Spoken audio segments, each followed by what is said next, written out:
And on the 8th day, God looked down on his planned paradise and said, I need a caretaker. So God made a farmer. Farmer Jim here with Meet the Cape Cod Farmer. August 16th, we're at a beautiful location hidden in Harwich, and it's very, very peaceful and beautiful.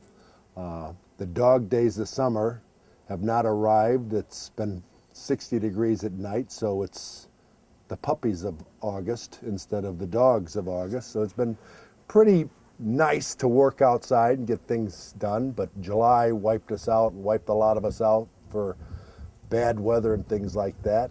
And we're at Pleasant Lake Farm, and Pleasant Lake Farm is run by Rebecca and Skipper Lee in Harwich. Skipper Lee is a longtime resident, family resident, generations in Harwich, and he has a very diversified farm here. He works with Veronica Worthington from Tuckernut Farm, and he practices organic practices, and Veronica is the lettuce queen of Cape Cod. She has done wonderful things with lettuce over the last 20 years or so. She's not able to make it today, but we'll have Skipper Lee here in a moment. Few things happening. School starts in 2 weeks, so I guess that means the tourists are going to take their little, the summer people are going to take their little chitlins home and send them off to school, and traffic might get a little better. It's been a great growing summer for most people. A lot of irrigation going on, a lot of fertilizing going on, a lot of picking and harvesting, and I'm doing this nice little show to represent the farmers on Cape Cod. I am the president of the Cape and Islands Farm Bureau. If you need to get a hold of me, I am Farmer Jim Cape Cod at Comcast.net, and the Massachusetts Farm Bureau and Cape and Islands Farm Bureau is an advocacy group that works with the local regulatory in towns and county and state and on a federal level to advocate for the rights and regulations for farmers, to not put a stranglehold on them. But this is Massachusetts, and guess what? The stranglehold is coming, the noose is around the neck. But while everybody's out this summer, you need to stop at a lot of farm stands. There's a ton of farmers markets going on Cape Cod. So if you see a nice farm stand all the way from Falmouth and Sandwich all the way up to P-Town, or a farmer's market, stop in and see them. Buy fresh, buy local, get smart, get local. And when you're out there, this is the time of year that you can get real fresh with a local farm. So that being said, we're going to set this up with Skipper Lee, and we're going to do a nice little interview and let everybody in Harwich and the Cape Cod community know what Skipper Lee and Rebecca are up to. We're sitting here with Skipper Lee. Skipper, you're a tugboat captain, you're a farmer, you're a dock builder and a wall builder, and you're kind of like a farmer. You do everything and anything. A little bit of everything, a little bit of everything. Give my viewers here a little introduction into Skipper Lee. Tell us where you've been, where you're coming from, what you're doing, and why in God's green acres did you take up farming as a profession? There's so much money in farming. There is. I'm doing really well. I've put most of mine there. How are you doing? Yeah, fine. I started out fishing here when I was a kid, and fished out of Harwich, went offshore lobstering, bought my own boat, went tub trawling. So I always liked the food aspect of thing and feeding people, and it was important to me. And things went south with the fishing for me. In the late 80s, early 90s, free trade with Canada, things like that. And I ended up in New York working on tugboats. And dreamed about buying a piece of land somewhere, looked around, found this, and first thing I put in was the well. Second thing was the garden. I lived in a tent here for a year or so, built a barn, and off-grid power. Put wind power in, solar power. We were off the grid for 15 years. Got a grant, nice grant for my irrigation. Came from the Massachusetts Department of Agriculture? Yes, it did. Yep. Very nice setup, and Steve Spear also in Barnstable was involved with the irrigation, and and they provided solar panels. So that was a great thing. and decided to get into cows for fertilizer. Compost. Yep, yep. Bought a couple of cows, and now we sell beef and pork, eggs, and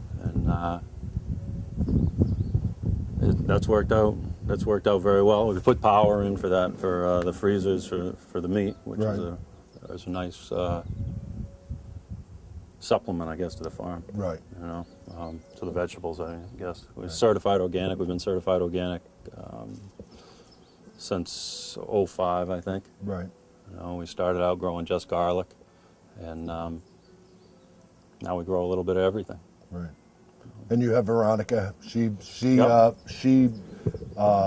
in exchange for her expertise with you and Rebecca's farming, she gets a little plot of land here to grow her lettuces on, and she grows lettuce. She's got a right.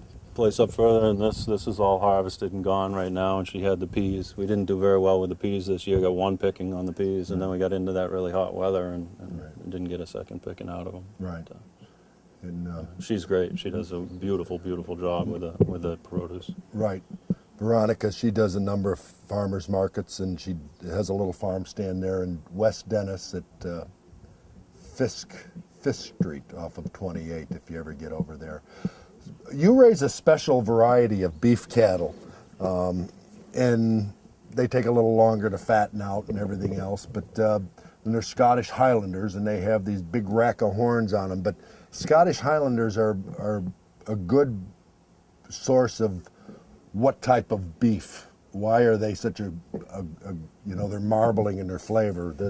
To me, the choice of the Highland cattle wasn't for the type of beef that I would choose a different cow. I think something that grew a little bit faster. I chose Highlands for their hardiness, and they don't have any shelter. They can live outside all winter. You see icicles hanging off of them in the morning, and they really don't care. It's not a big deal. It takes them a long time. It takes 2.5 years. Right. To I don't feed any grain. Right. So you're grass fed. It's all grass fed. Right. So they're very slow growers. You know, you got to get over 2 years to get anything out of them. Right. But they're a leaner animal, lower in cholesterol. The meat is more tender and flavorful, and it's an art to raise those. You know, it's like raising dogs. Some people like little fuzzy poodles, and other people like big labs, and you're apparently the big lab type of guy. Yeah. You sell your meat. You have your meat processed at a USDA facility, and you have kind of like a little cooperative going on now with Tim Fryery down at Cape Cod Organic. You guys are working hand in hand, which is a good thing, that farmers are getting back to cooperating with each other instead of trying to do this whole thing on their own, because let's face it, you know, everybody needs everybody, no matter what you say. Tell them where they can get some of your, because you had them made into hot dogs and things. I did hot dogs, yeah. Well, I had a couple of cull cows, and so they went down to Meriden, Connecticut, and we did knockwurst and hot dogs, kielbasa, bologna, and that worked out all right. It was 50-50. Some people liked it, some people didn't. Tim sold some of that, but that's pretty much gone now. We just shipped some nice cows, and he's got some steaks there. Nice. Some burger, and you can buy it here, 2 Birch Drive, Harwich, or you can go online, pleasantlake.farm.com. We have not much of a website, but there are printable directions. Most of our customers come out, they spend a lot of money. Right. And I don't see them again until we slaughter another animal. Right. It's not, but you're welcome to come in and buy a steak if you like. Right. Well, that's the nature of the business, you know. I mean, we at Miss Scarletts, we process chickens, and some people, and turkeys and ducks and geese.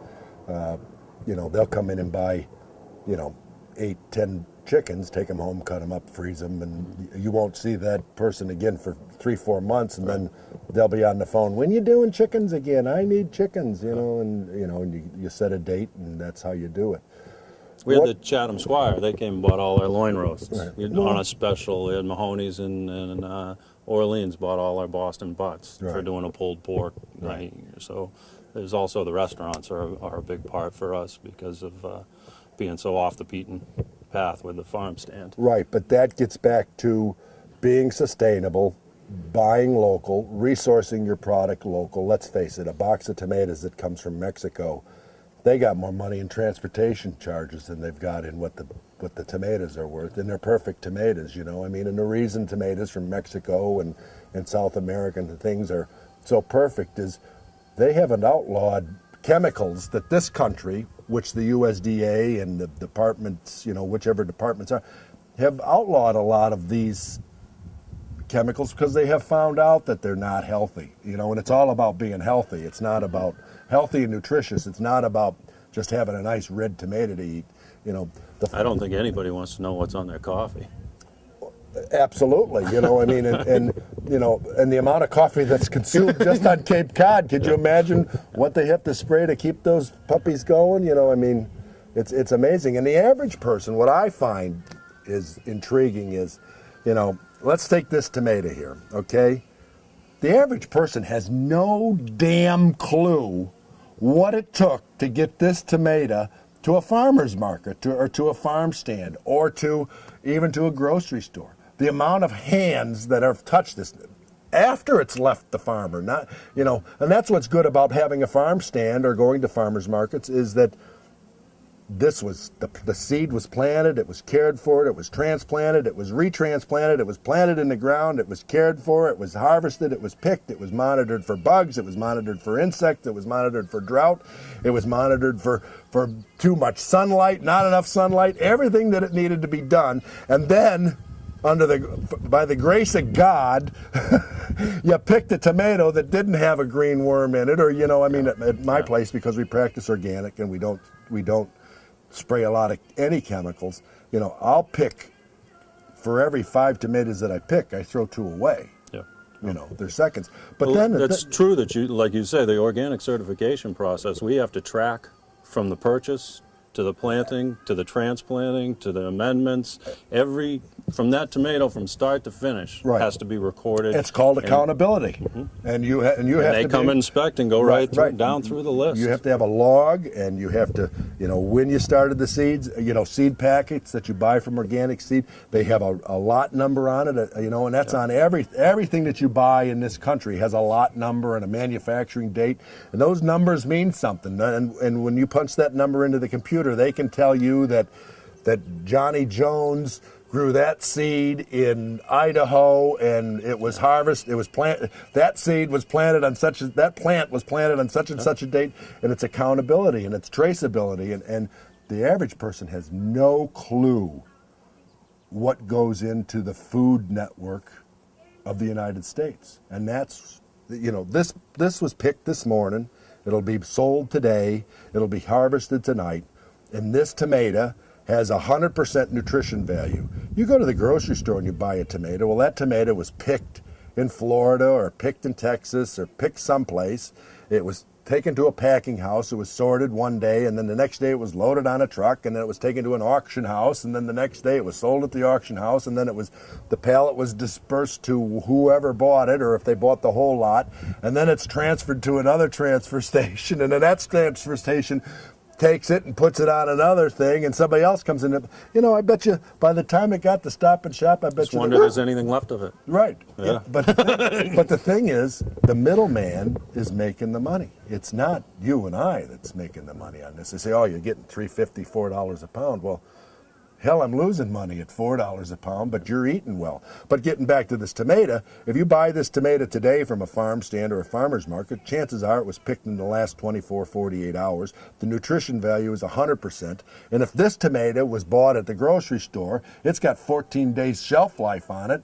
It's already lost 14 days of nutrition and everything else, because the nutrition value doesn't go up, it goes down. The shrinkage is there. So they say, well, that was only $1.99 at Stop and Shop. Well, yeah, that's what you're buying, $1.99. You're buying 4 here, so you're paying 2, and you're buying this for 4, but you're getting 100% value, where this one you're only getting 50%. I don't know. It's a screwy world we live in, Skipperly. It's a screwy world. Now, you raise pigs also. I've got some pigs. I got some Miss Scarlett pigs that we just put in the freezer that are very good. Real nice beef or pork. Probably some of the best we've had. And right now I've got 3 large blacks that came from Cape Cod Organic Farm. Tim's doing a good job down there raising. He's doing the pastured raised poultry program and raising mangles and turnips and. Yeah, and feeds them and moves them. It's a beautiful setup. There's no smell. It's really, he's got the room for it, though. Most of us don't have the room for something like that. Clearing the forests and, you know, clearing land to plant in. He does a very good job. He has a big operation that he has to manage there, and you see him driving down the road, and you see him at 6 o'clock in the morning, and you see him at 7 o'clock going the other way, and you say, oh, he put in a long day too. You know, he's got to be tired. Yeah. So. Getting back to Pleasant Lake Farms, how many acres you got here? 12. 12. Yeah. And when you bought this piece of property, it was a wood lot. Yes. So how many years did it take you to clear? You're not done I haven't yet. had it that long. It seems like yesterday. I put the road in 95 and started from there. So it's how long ago is that? That's how long it took. I guess a little while now. Right, 20 years. Yeah. Right. Yeah, I bet you didn't have gray hair when that. No, I didn't. That. I didn't. But I could put in a lot longer day too. Right. But it's been fun. You know, it's been a labor of love through the whole thing, and growing. It's a retirement plan for me more than anything. Is that I want to feed myself. I figure we did a CSA one year and we fed 35 families, and we don't do that anymore. Off of this farm. Off of this farm, and I thought that was a good contribution. You know, it was a positive move, and I can remember the first day that I walked through here and grabbed some garlic and some potatoes and probably some Swiss chard and some pork chops. Went up to the house and cooked dinner. Realized that was all. You knew where everything came from. On the plate. Right. Came from here, and that's everybody had to do that once upon a time, and it's not that easy. Right. Well, you talk about everybody had to do it. You know, this the society that we live in, we have regulated everything from roosters to cows to chickens. You know, I mean, and 100 years ago, you could go to Brockton and they were raising goats in the backyard, and they were raising chickens, and they were having ducks and raising their turkeys or geese for whatever it is. But for some reason, health departments and regulatory people and building commissioners and selectmen and councilmen think that eating good food is not healthy for the neighborhood. So I've never really figured that one out. But now you compost here. You do all your own composting. And that's part of your organic practices. You make your own soil, is what you're doing. Well, it's Cape Cod. You've got to add something to it. Right. Well, you got to add a lot to it. Yeah. Something is. And that's worked out very well. And I'll grow. You talk about mangles. I'll take. It's just a pile this year, but usually I'll leave what's in the field for a year piled up, and then I'll bring it out and I'll plant mangles or pumpkins or something in it, and then I'll push it back up into a pile and let it sit for maybe even another year before I put it on the fields. But I still have to adhere to the organic practices of nothing goes on the fields for 120 days prior to harvest. Fresh manure. It's all considered, even though it's 2 years old at that point, been planted in, I still consider it fresh manure, and then we put it on the fields. Right, and that's a management plan that the Organic National OMRI, I think, OMRI is what they call it, has come up with. And it's a management. It's all a management. It's about accountability. It's about, It's important. People get sick from produce that you go from the cow field into the lettuce field type of thing. E. coli, salmonella. Now you have chickens too, I see. Yeah. You sell fresh eggs? We do.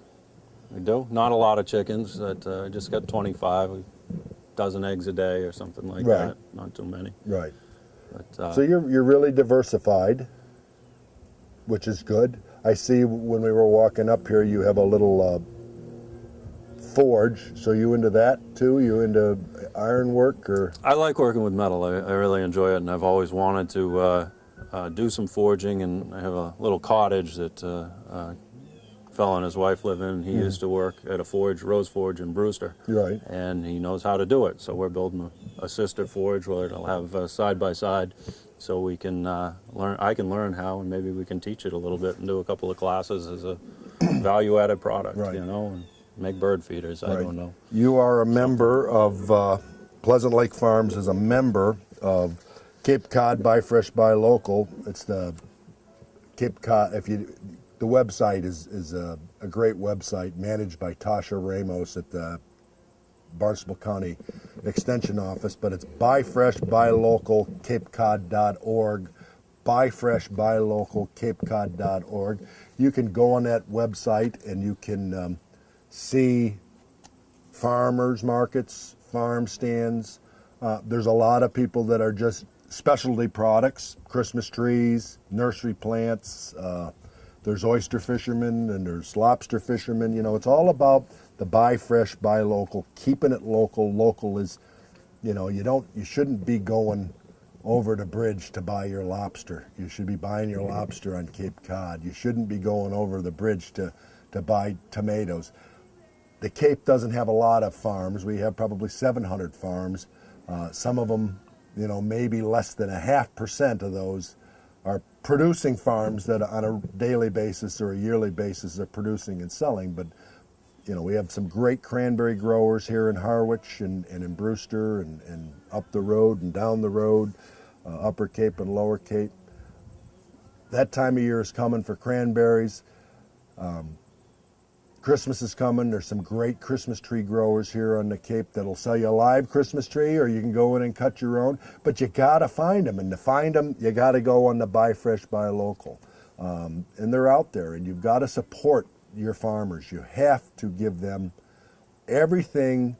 They need your support. Is it a little more expensive? Right. But you know what? We didn't have a carbon footprint where it was delivered from Quebec, Canada. Your Christmas tree, your cranberries didn't come from Wisconsin. There wasn't a truck. There wasn't a bunch of middlemen involved in it. A little thing that I've been preaching lately at my farm stand is, you know, 2 or 3 times a year you need to go see your doctor. 2 or 3 times in a lifetime you need to see an attorney. But you know, every time you sit down at a table, or you open the refrigerator, or you open your pantry door, or you go to a fine dining restaurant, you need a farmer. And Skipper Lee is a farmer, and I would like to think that I'm a farmer. I work very hard at it. This year's been a good year in some ways and very stressful in others. Skipper, I think we're going to go over and take a look at your cattle. All right, we're standing here with Skipper Lee, and we're watching. This is a cow and a bull, Scottish Highlanders. Tell them a little bit about these Scottish Highlanders. You have a couple, 3, 4 heifers over in the other pasture, but they're very, very, very peaceful animals for a beast of burden. They're very nice. They're very nice. The cow on the right is Chloe. She came from David Sears and Dennis. The offspring the prior year came from Taylor Bray Farm. Mm-hmm. And the bull, his name's Henry. He came from George Davies in Middleborough, and he's been, I think he came 2 years after them. He's 5 and she's 7, I think. Mm-hmm. She's been a very good cow, breeds quickly, births easy, calves easy, you know, and he's pretty proven. He's never had a problem with him. He has a little black heifer calf at my place. Last year I was fortunate to bring up my Simmental cow, and you was nice enough to breed him for me, and we dropped a nice little black, long, shaggy beast of burden, little heifer calf. I was hoping for a steer because I need some steaks, but my father, who's 95, says you never butcher a heifer. You never butcher a heifer unless it's no good, and she'll probably have to be bred in 2 years. Yeah, yeah. It's hard keeping them separated, and especially, you know, you're lucky if you don't have the bull, you know. Right. I should have just the bull, really, because right. They can catch up with you pretty quick. Right. When you're keeping them separated. He gets out one day and decides to mosey across the field, and all of a sudden all your heifers are pregnant, you know. Right. Well, your animals have gotten loose in Harwich here and wandered over to the dump and a few other places, and so has Leo's. You know, Leo's is always running down the street someplace else. You know. Well, Leo saved my butt a couple of times. He's gone to get the cows. He's come here, and we had another cow that didn't calf well, and he's pulled one or two Yeah. for me. You know, it's nice to have as a neighbor. He's right Right. through the woods here, and couldn't be a Yep. better guy to have around. Yep. Besides Jim Knieriem. Jim Knieriem's been here helping me out quite a bit too. Well, that's what it's about. Farmers helping farmers. And then hopefully we educate and make other people smarter. Well, they're a good attraction. He's a great attraction. Kids in the neighborhood are always coming out, just riding their bikes by. Can we go look at the bull? Right. You know. Well, let's face it, 100 years ago there was probably a lot of cattle on Cape Cod. 50 years ago there was probably, a few. In the last 4 or 5 years, we've had a resurgence. We have Laura McDowell May and Jerry down in East Dennis that have a real nice herd of Scottish Highlanders. I'm raising Simmentals, or a commercial breed of beef cattle. We've got some people up in Truro that have some cattle now, and there's always been cattle in little pockets of Sandwich, hidden from the regulatory people because they don't know how to deal with livestock. It's a shame that the world that we live in has gotten so far away from agriculture that it's a convenient society. You go to the grocery store, you buy your steak, you buy your fruits and vegetables, you buy your cleaning supplies, you put it in a plastic bag, and you put it in a plastic cart, and you put it in your plastic car, and you take it home and you put it back in your plastic refrigerator. And everybody forgot the 50 steps that it took to get good. Harwich has been very fortunate with their AgCom. Right. I mean, we've had a really great AgCom, and they've just Right. changed the bylaws and made farming something that It's I don't know, important. is important, and it's become an essential part of the town because of Right. those people. Well, you have some real good farmers, the Hamians, the Thackers, the Leo, Mark Coleman. Is Speakman in Harwich, or is he in Dennis? I think he's in Dennis. Dennis, I'm not sure. right? And then you have Jeff Eldridge, who's Yep, on the yep, Brewster yep. Harwich Dennis line, Yep. and you've got a lot of individuals and families that are going back to the way it should be. We're not. And Stephanie Foster, she's from Harwich. She Right. just put out that nice book Right. with all local farms and promoting, and people that do things like that Right. are key to the success of it, really. Right. Right. And Harwich is a right to farm community.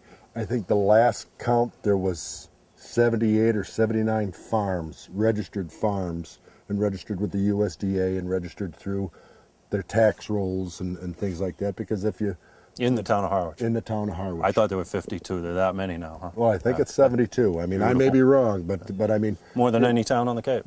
absolutely. Yep, yep. And Harwich is a beautiful community. You have the real nice waterfront area, the ocean front, and then you have the nice rural area.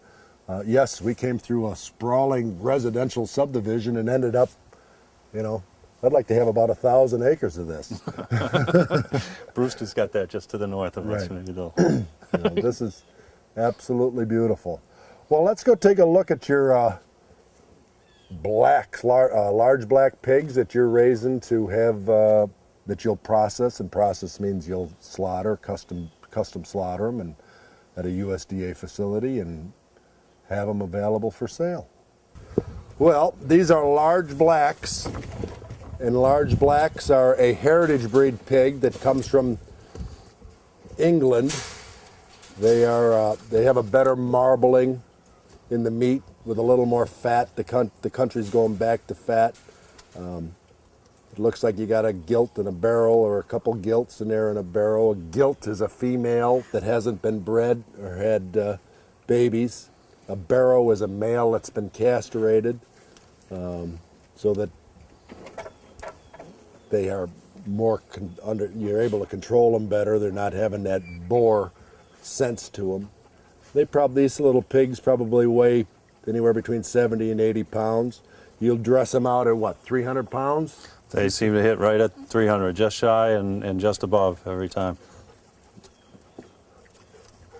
And they're very happy. They're nice and clean. Pigs, what most people don't realize about pigs is pigs like mud. The reason they like the mud is that pigs do not have sweat glands, so they have to roll in the mud to have a cooling system, you know, their own cooling system for their body. And they're nice, healthy little pigs. Whenever a pig is wagging its tail, it means he's happy. These guys are fat and happy. Hey, get out of there. No, you can't roll. Yeah, I'm happy with the blacks. We've done some other ones, and Well, those Berkshires you got for me were the best, though. the Berkshires, yeah, they were great. They're the Kobe beef of pork.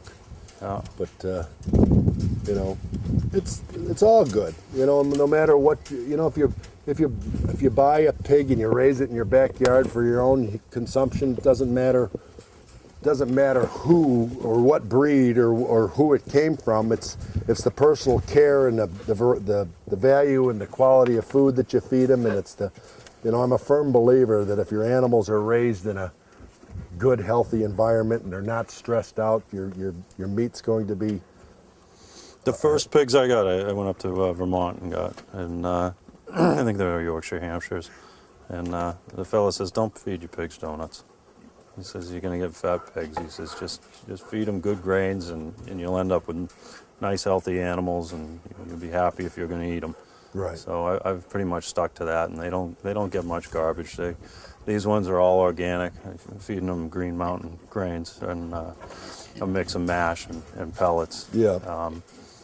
That's the first time I've done that, but I got these from Tim. They were organic to start with, so I can't see why not keep going that route and just see what happens with them. I didn't do the last ones. They were great. I was happy with the way they turned out. So. Well, these ones I usually feed 50% corn, though, so I'm not doing that this time, so I don't know what my fat content is going to be right. like. But what the average person doesn't realize is your large commercial feedlots and your large hog operations and everything else, their grain or their feed that they're feeding them has an antibiotic in it, has a growth hormone, has a steroid, and has a bunch of things that you can't pronounce on the label. It's like your food that you eat at the grocery store, and that stuff. It's through the research that they're doing now. It's proven that stuff. Not healthy for you. It's just not healthy. You can't give an animal medicine its whole entire life, an antibiotic the whole entire life, to have that not transfer from the meat to the person, the end use consumer. Absolutely. You know, there has to, and that's the way we raise at our place. We do not. I adamantly don't believe in using medicated feeds and all that other nonsense, because there's some bad results to it at the end. It's not good for you. That's why we do this, right? Well, that's why I do it. That's why I do it, and you know. And I'm not saying there's not a place in the world for the contract growers and all that stuff, because an average loaf of bread right now at the grocery store is $4.95, you know, and growing organic practices or natural practices is a little more expensive and everything else. But what people have to realize is the nutritional value at the beginning and is 100 times better for you than from the grocery store, you know, and people have to use the resources that are available to them, and they have to buy from farmers. You have to know your farmer. You have to know, you know, the people that buy the meat from you know you. They know you when you're at the hardware store or driving down the street or going out to dinner or something like that, and they have a relationship with you. And that's what this world has gotten away from. You know, I mean, you don't even know who your neighbor is anymore because, you know, to be politically correct, you're not supposed to know your neighbor, I guess. But, you know. Well, neighbors make good fences, in my opinion. You know, that's the way it's worked in this neighborhood. My neighbors couldn't be better. I've right. Had a great relationship with them, and a lot of them shop here, and it's absolutely, and if they have a question, if they have a concern, not a question, if they have a concern, they're the first ones to ask it, and if they know you're off, or you get it indirectly, and then you go see who's having the issue with whatever it might be, and try and straighten it out. Right, and there's some people that'll never understand it, and they've moved to Cape Cod to have the picturesque view, but you know, there's been farming in Barnstable and Plymouth County for 400 years. So I think farming was here and fishing was here long before. Well, everybody's thought Eastham was always the turnip capital, and I understand it was really the asparagus capital, and you still find wild asparagus growing around in Eastham. Right. Well, there had to be areas like that. Well, you take the Art Nickerson that developed the Cape White turnip and the strawberries. They say Cape Cod before World War II was one of the largest strawberry producers in Falmouth and in Bourne and things like that. And they would send railroad cars down from Boston to load these crates of strawberry. Railroad cars, crates of strawberries to ship them to Boston. It was, you know, and I mean, so I'd never heard that. We've lost touch with our past, and I hope that this show brings some realization to individuals that are newcomers to the Cape, because God knows the generations that are locals, you know, that are real true Cape Codders, they know it, they knew it, and they fight with a lot of the local officials and a lot of the people that move to town and think they're going to make the Cape a better place, and they are making it a better place. But let's not forget about our past. Just because you're raising meat doesn't make it wrong, or raising vegetables. We all have to eat 3 times a day. You and I like a bowl of ice cream every once in a while. Yeah. And even candy bars. I hate to say it, but somebody picked the chocolate bean someplace so you could have a candy bar, or the peanut. You need to know your farmers. And there's so many people getting into different things like that now too, with the cheeses. Right. And chocolates, all kinds of local. They call it artisanal cheesemakers and bread makers. Mm-hmm. Bon Avian in Hyannis. What a Pond d'Avignon, yeah. They're a very good customer of Miss Scarletts Blue Ribbon Farm. The new chef there, you know, Toby Hill from the Lyric, he's using a lot of local product. You have the Ocean House restaurant, they're using a lot of local product. The restaurants that are buying your meat up here in this area. Veronica sells to Ring Brothers and Peterson's and to the Barnstable Village store. Nicka, and, come here. You know, it's all good. It's the circle of life. You have to be able. The stuff has to be available to you. You don't have to buy it, but it has to be available to you. Well, this is Henry. Henry probably weighs anywhere between 1,600 and 1,800 pounds. That'd be my guess. Hanging, you know, when you process an animal, and you process means you butcher it, you automatically lose anywhere between 25 and 30%. So if he was 1,600 pounds, hanging weight on him would probably be right around 1,000 to 1,100 pounds. He's a very fit animal. If you look, you want to look and see how they're long in the back. He's got a nice thick rib. He's high, you know, see how his tail's high and his hips are nice, his shoulders. If you look underneath his nose, that's the brisket area.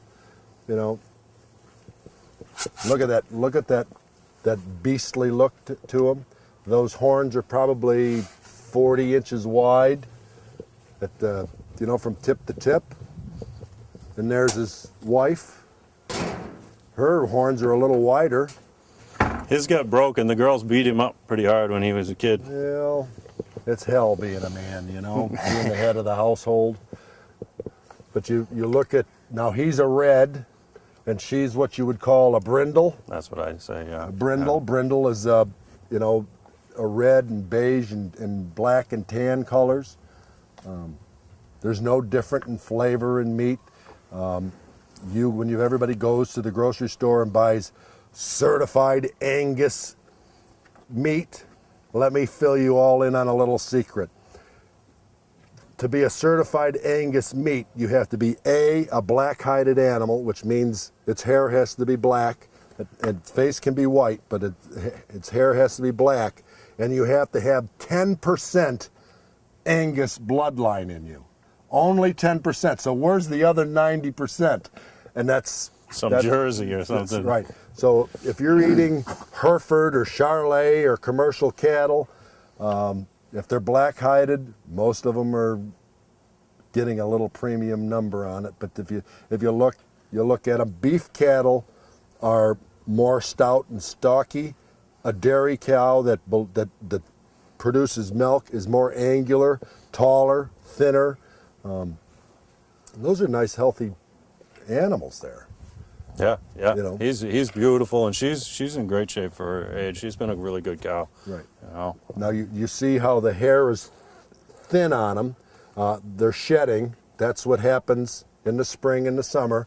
They'll shed their winter coat, and the first couple nights of fall, when it gets down to 30, you'll see that they start filling out, and some of these Scottish Highlanders will have 6-7 inch long hair hanging all over them, and they're like a woolly mammoth. And the Scottish Highlanders are from Scotland, and they roamed the moorlands. They were animals that were able to survive off the land, eating leaves and brush and shrubs and weeds that the sheep couldn't eat, and they were able to get into areas to survive where the average animal wouldn't be able to get in it. Say hello. Eating dirt now. We're going to go take a look at Henry's Some offspring. Doing it now. All right, this is one of the fields that we got here. It looks like a little over an acre of land. If anybody's interested, if you ever go by farms on the Cape and off Cape, this is Remay. And Remay is an insulation used early in the spring, late in the fall. It's a frost preventative or a heat will retain the heat. But the reason they're using it now is because they're growing peppers underneath there, and it prevents bugs from getting on the fruits and the vegetables. And it's the water still gets through it. Everything's on drip tape. If you see, he's got all the lines running down. And it's on a timer, his irrigation system that was installed here a couple years ago with a well and everything else. He's got a trellis system over here that he grows snow peas and snap peas on. If you look right here, this looks like it's arugula. It's not too far gone. You know, he's got some young stuff coming up there, and a little older here. Cut that back. The stuff with arugula will come back, 2 or 3 cuttings. Growing a nice crop of green beans here. Looks like it's probably, 5-6 feet wide by 200 feet long. If you look right there at the other Remay in the little hoops, that appears to be Brussels sprouts, which will be available at Thanksgiving and Christmas. That's a real nice crop that's available in the winter. When you move from your spring vegetables, summer vegetables, then you go into your fall vegetables. Vegetables being winter squashes and pumpkins and some cabbages and kales and leafy greens and Brussels sprouts. Another nice row of green beans growing here. Looks like he's got some pumpkins. Winter squash. Winter squash, yeah. Butternut, acorn, Hubbard. Those are all your varieties. If you look over here, if you see how he's doing what's called the Florida weave on the tomatoes. It looks like he got a little blight in his tomatoes. Looks like it was early blight, so he probably didn't have the... We lost all the tomatoes right. in that rain, that early spring rain. Right, so he got early blight, and that's a fungus, and if you are organic, you only have a certain remedy available to you, and sometimes it's just better to let nature take its course and take your beating and do the best you can.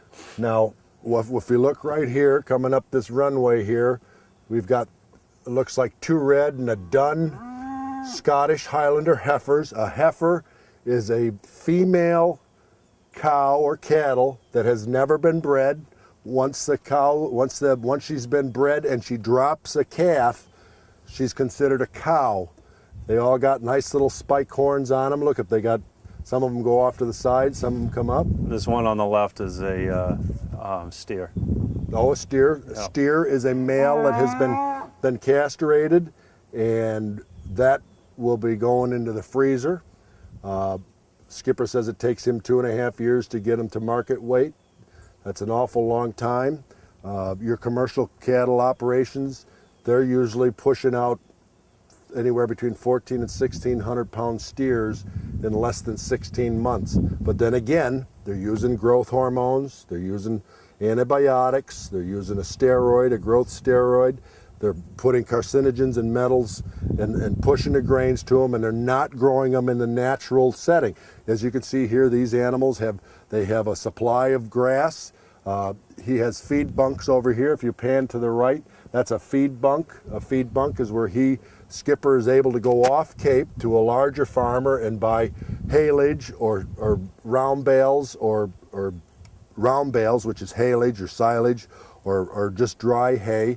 He'll buy it from a organic farmer off Cape, and they bring them back. And in the winter months on the Cape, when we don't have a grass supply available to us, he'll supplement his animals with hay that's grown at another farm here in New England. And Skipper's very religious at buying products locally. That doesn't mean that sometimes there's a shortage of hay and you have to go to Vermont or New York, but you get it where you can get it. And mostly southeastern Massachusetts seems to work out. Right, and you know, Skipper has the equipment, the truck and the trailer, and it appears like he goes and picks up 8 or 10 bales at a time. And now what most people don't know is an animal of this size probably eats 20 to 25 pounds of dry matter a day, dry matter being hay.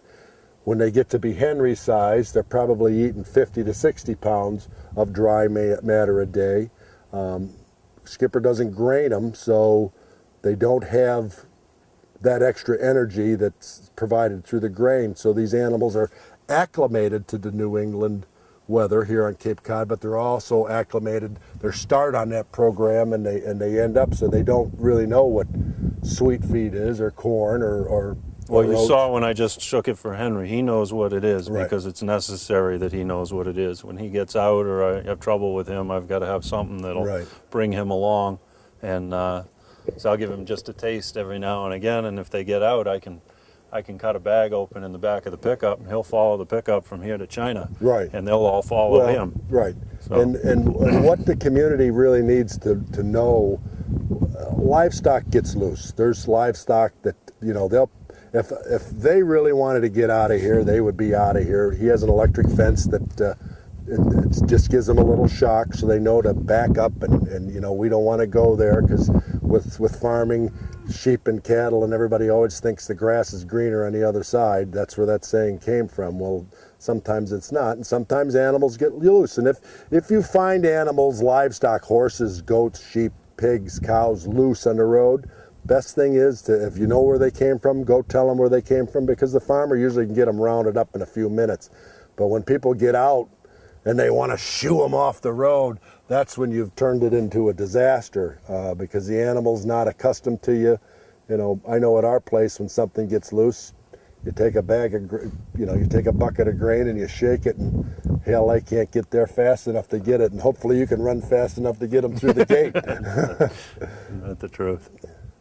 Well, Skipper, I think we're going to end today on a beautiful, look at them blue skies. Look up there. Blue skies shining on me, nothing but blue skies can I see. Boy, this is a beautiful day compared to January, February, and March this winter, when it really sucked. It was a rough winter, rough spring. Well, wet spring. Wet spring, terrible spring.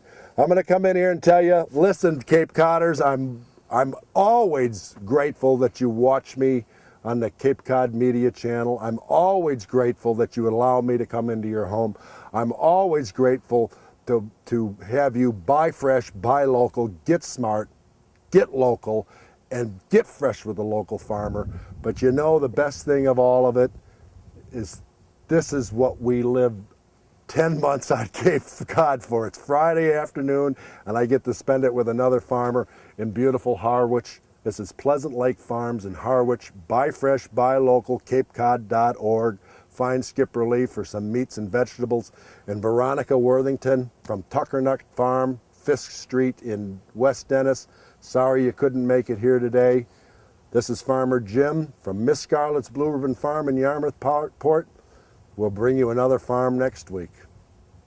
And on the 8th day, God looked down on his planned paradise and said, I need a caretaker. So God made a farmer.